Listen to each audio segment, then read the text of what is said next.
glory divine, heir of salvation, purchase of God, born of His Spirit, washed in His blood. This is my story. This is my song. Praising my Savior all the day long. This is my story. This is my song. Praising my Savior all the day long. Perfect submission,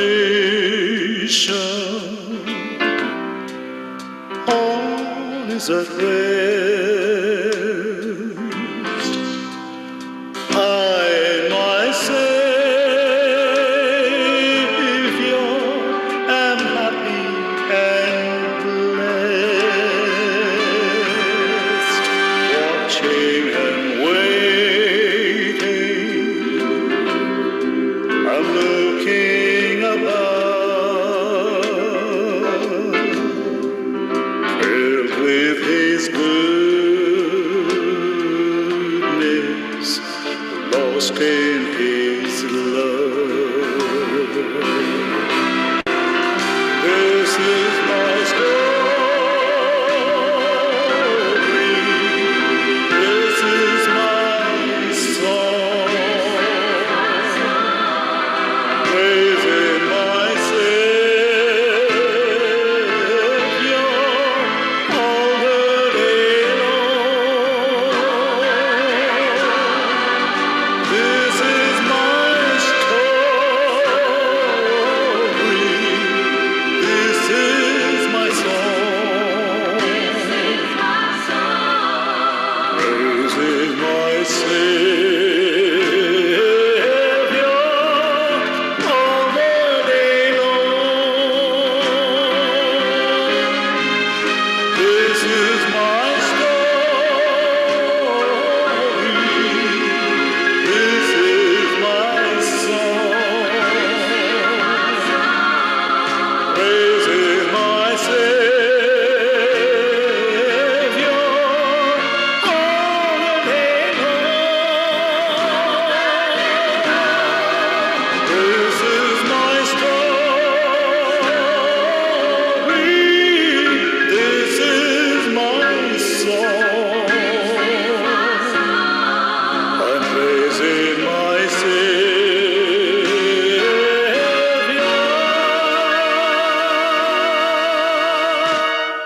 all the day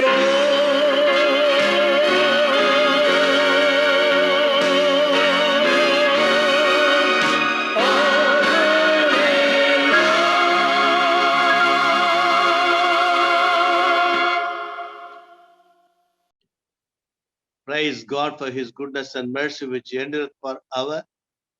What a blessed privilege this morning to be a part of this Gorim SCA Church, Goa. All right. The text that is chosen from James chapter 4, verse 14. Whereas you do not know what will happen tomorrow, for what is your life? It's been a vapor that appears for a little time and end with the vanishes away. Yes, what a wonderful definition. Life, you do not know what will happen tomorrow. Life is like a vapor that will appear and vanishes. Yes, my dear brothers and sisters, this morning as we meditate upon this text, may God open our eyes, God open our hearts and minds to understand Life is viewed as a mystery that stands beyond everything, that beckons men to probe its origin, to study its development, to ponder its destiny. Yes, it makes every man and woman to think upon that. What is life? What is life? The question is as old as man. From the time of Eden to now, the question is asked again and again. Indeed, the history in man's continual struggle with this question. Was man able to find the right kind of answer? At times, a man has looked upon life as a tale told by an idiot, full of sound and fury, signifying nothing. Shakespeare says. Recently, out of curiosity, I put this question to several people that I met on a single day. What did they say? Life is life is a fun, a 4-year-old boy said. I don't know what life is. A 13-year-old teenage girl budding into the beauty of adolescence. And you mean you do not know what life is? Tell me, this moment, what is your greatest desire in your life? The teenager blushed out a bit, said, I wish my pimples will go from my rosy cheeks. Life is a Maya, a saint who uttered this word, a religious saint. Life is to succeed whatever you do, a businessman said. Life is a journey, a 80-year-old woman said. So at the end of all these questions and queries, I reflected over the question again and again. The more I thought of it, the more I was puzzled and confused. Where do I begin? What should be the basis of my answer? Left to my own imagination, I am hopeless. I am desperate. I am lonely. I am tired and often fed up. At the end of my own reflection, my question, my thought went, life remains a mystery. Life remains a mystery. My thoughts conflicts with my ambition. My pleasures opposed to my destiny. My present and my future on the opposite ends. To what must I turn for an answer? What is life? Must I turn to philosophy? And philosophy looks at life in terms of polarity and paradox. Should I turn to politics, which looks at life as a power game? Do I see into economics? The life is a curve, the art of human management. To education, what life is a knowledge. And to psychology, life is a matter of adjustment. What is life? What is life? No, none of these questions satisfy the ultimate longing of my heart indeed. The meaning of life can never be found within life itself. I cannot find an answer for this right in the life. There must be something beyond the frontiers of life where I can look for the answer, something of a divine event in the human history that shows me what life is. I find this event in an act that took place. Where did that event took place? That event took place 2000 years ago. It is an event that takes one beyond the frontiers of life and confronts one with the divine purpose and meaning of life. Yes, there was an event that took place 2000 years ago beyond the frontiers of life. What is that? The event of the cross of Christ. Yes, the Son of Man dying on the cross that depicts me and that focuses my attention and that makes me to think what is life as I look at the cross and as I ponder upon it. The cross was not simply a tragedy. It was not an unfortunate incident and that life of a good man who died. It was not a martyrdom. It was not anything. It was God's final revelation of his love to man. The greatest love that was ever manifested on the cross towards man. It was God's way of showing that life has a meaning in the midst of chaos. There is a meaning. There is a hope in midst of despair, in the midst of chaos and confusion. The life has a purpose in the midst of destruction. When everything is destroyed, when you look at the cross, and the cross tells me what life is, the destiny. Yes, the life has a destiny of being surrounded by this. Even though you are in midst of despair, in midst of confusion, in midst of chaos, when you look at the cross, there is a meaning what life is. As I view the cross that stood outside of Jerusalem 2000 years ago, I discovered three basic meaning to my life.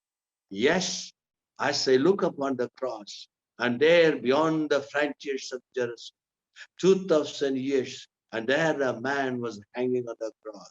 It tells me the three meanings of life. There are three components. It constitutes of three. What is life? Realization, reconciliation, and rejoicing. Realization, reconciliation, rejoicing. First, there is a realization. First, there is a realization. When Jesus uttered from the cross, Father, forgive them, they know not what they are doing. Luke chapter 23, verse 34. Father, they do not know what they are doing, forgive them. Yes, Jesus was expressing the noble and the universal truth on the cross.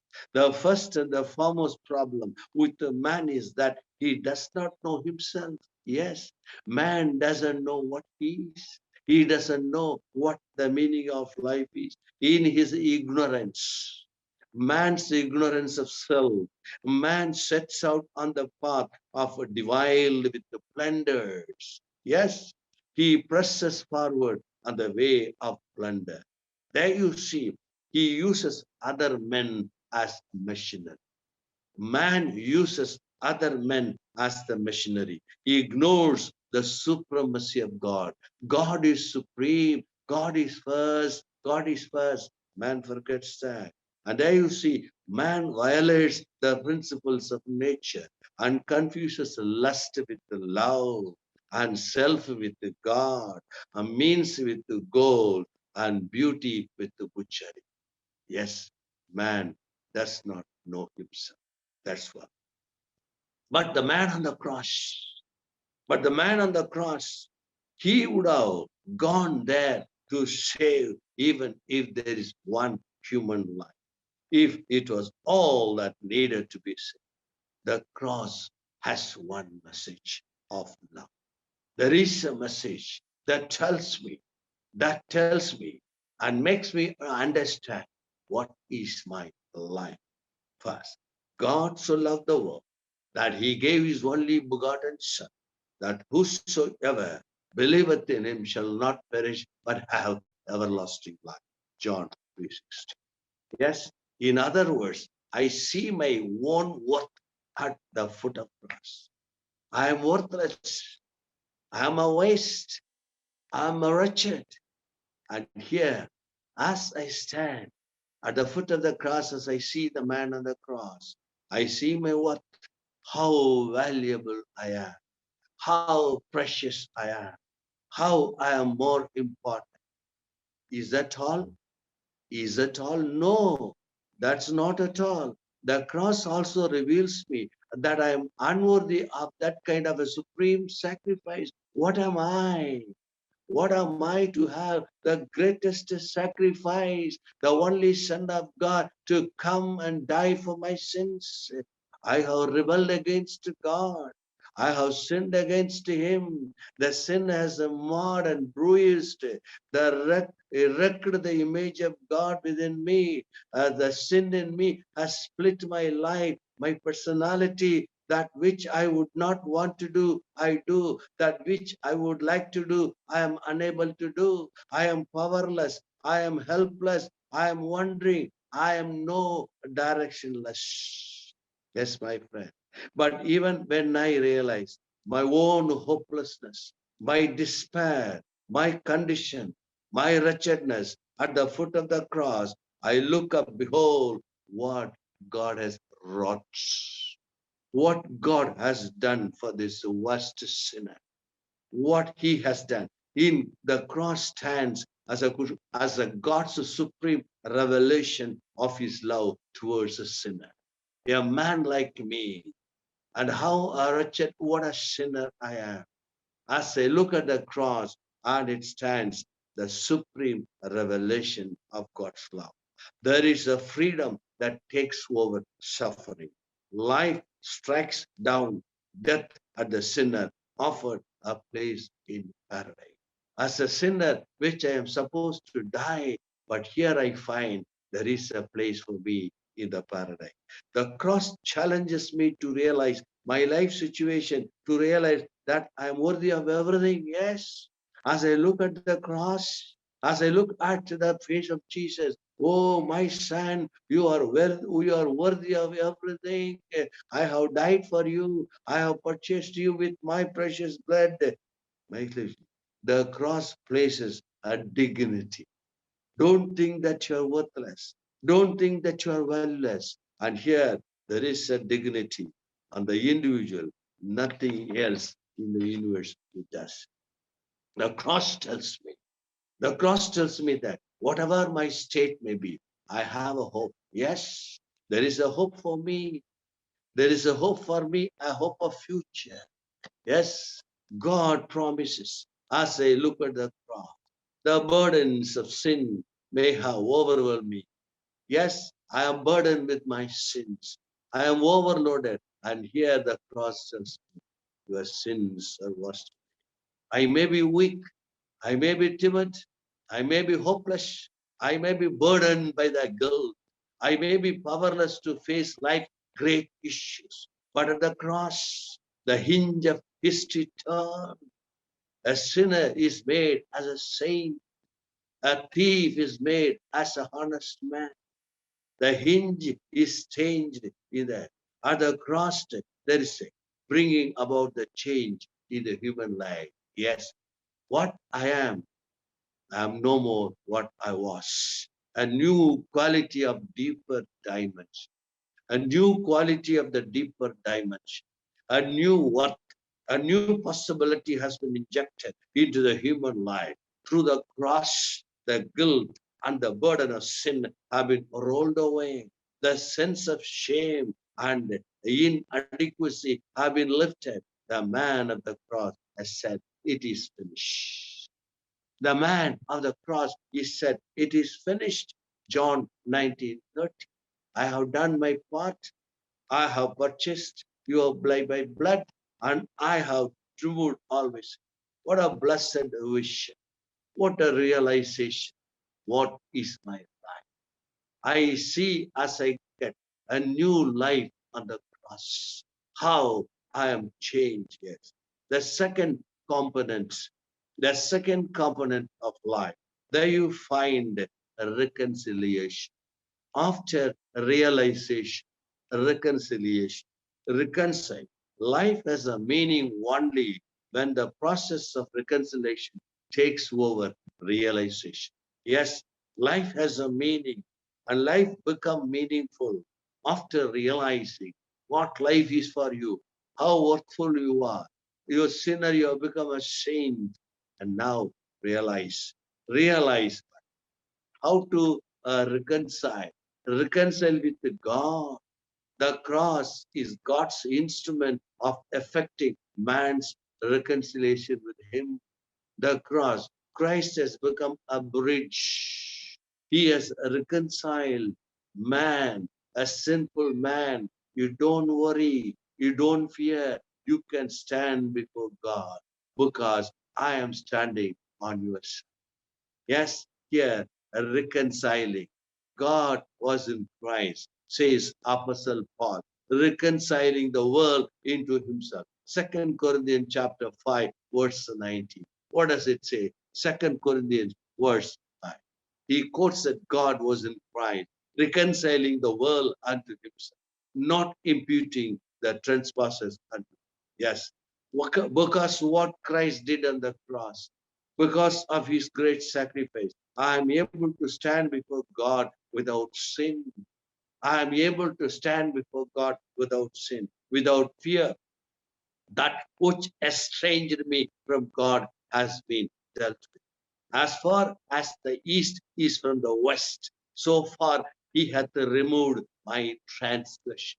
103 Psalm verse 12, and says, as far as the east from the west, he has removed my transgression. Psalmist David says, it is finished. He announced on the cross that he urged his followers to enter into an ever abiding fellowship. Don't worry, enter into the peace that I have made for you. A reconciliation with the God immediately opens. Yes, as I reconcile with God and I have become, there my funds are forgiven. I reconcile with my fellow man. After reconciling with God, I reconcile with a fellow man. Yes, the process of reconciliation with the man and variety of people. Yes, as you look at the cross and where Christ was hanging, and there at the foot of the cross, so many people, hundreds and thousands of people were standing. Not all were admirers of Christ, not all were saints, but look at the people, the various kinds of people, the different kinds of people. There were Egyptians who prided themselves as a business acumen. Egyptians, proud of their business. There were Romans who boasted in their civilization and culture. There were Jews who considered themselves as God's chosen people. There were Pharisees who thought they are the chosen of the chosen. There were Greeks who excelled their learning. There were Sadducees who thought they were doctrinally pure. And there are Armenians who spoke the language of the day. There were free men indulged in the luxury of leisure. There were men, there were women. The cross made no distinction. The cross made no difference. All urged all of them sinners. It offered all of them the divine path of reconcile. Everybody equal at the foot of cross, at the foot of cross. No difference, no higher and lower, no up and down. Everyone is a sinner. At the foot of the cross, the ground was equal, and man brought together. Nothing separated them. A new fellowship. Everybody is a sinner. Everybody has come, fallen of short of God's glory. And there, everybody equal. There, east merges with the west, and north comes to the south. And the white shakes a hand with the blacks, and the rich leaps down to the poor. The cross bids all men to the fountain to taste the love of God, the water of reconciliation. Everyone is made equal at the foot of the cross. Reconciliation, a vertical dimension. Reconciliation with oneself completes the picture with insistence and internal dimension. The process of reconciliation is incomplete until one learns to live with one's limitation. We have to live with our limitation. Beyond the cross, behold the resurrection morning. There's a hope, the call of the cross. There is a hope for everyone that life is about to bear. You bear your cross, take up your cross and walk. Realization, reconciliation. Yes, realize there is a value and the death of God made you, purchased you. Reconcile with one another, with the fellow men, with the brothers and sisters. At the foot of the cross, everybody is one. Third, rejoice. Rejoice. I see in the cross there is a rejoicing after the realization. Yes, the theme of the Christian life is to rejoice. Rejoice because forgiveness is offered at the cross. Rejoice because the reconciliation with the God and fellow man is assured. Rejoice because the power of God to live is freely bestowed by man on the cross. Rejoice because the assurance from the cross that those who accept him will be with him in the paradise. Rejoice because of the assurance from the cross and hope for the glory of God. Romans 5:2, what does it say? Whom also we have access by faith into the grace wherein we stand and rejoice in the hope of the glory. Rejoice. Rejoice. After all I said and done, I must conclude. Life, there is a realization, reconciliation, rejoice. The life of a Christian life is a life of a hope. There is hope beyond the grave. The hope based on the promise of God. The hope that God's Son will transform this world, will burn up, and there is going to be a new world. And there is a hope that He will wipe away every tear and cure every shattered dream of life. And He will mend the broken hearted and unite the heart of every man. How crucial is such a hope? There is hope beyond the rest. Yes, realization, reconciliation, and rejoice. With this, I don't want to get. There is a quotation. Two men. There is a statement of two men. Look at these two statements. What a difference. How it varies. How these two statements stand apart. The one statement, a philosopher, a thinker, a writer, a speaker, Bertrand Russell. Bertrand Russell, a philosopher, an atheist, one who believes there is no God. And he says, man, origin of man, the growth and hopes and fears, love and beliefs of man, outcome of accidental collocation of atoms. The intensity of feeling of man can preserve an individual life beyond the grave. Bertrand Russell says, all the feelings of man, all his hopes, all his thing, only the grave is the end. The whole temple of man's achievement lies beneath the debris of the universe, the ruins, under the dust, under the earth, all the dreams and beliefs, hopes of man. Bertrand Russell says. Look at the another statement. Look at the another statement. What is the other statement? I have fought a good fight. I have finished my course. I have kept my faith. Henceforth there is laid up for me a crown of righteousness. I have fought a good fight. I have finished my course. I have kept my faith. Henceforth there is laid up for me a crown of life. Both the statements were made by great men. One is a statement of despair, other is a statement of hope. One is a resignation, and the other is a fulfillment. One was made by Apostle Paul, the other was made by Bertrand. What makes a difference? What makes a difference? The cross of Christ of Jesus. There is a new life in the cross. Yes, my friends, let us understand. Look upon the cross. There is a hope in midst of despair. Let us believe. God bless you.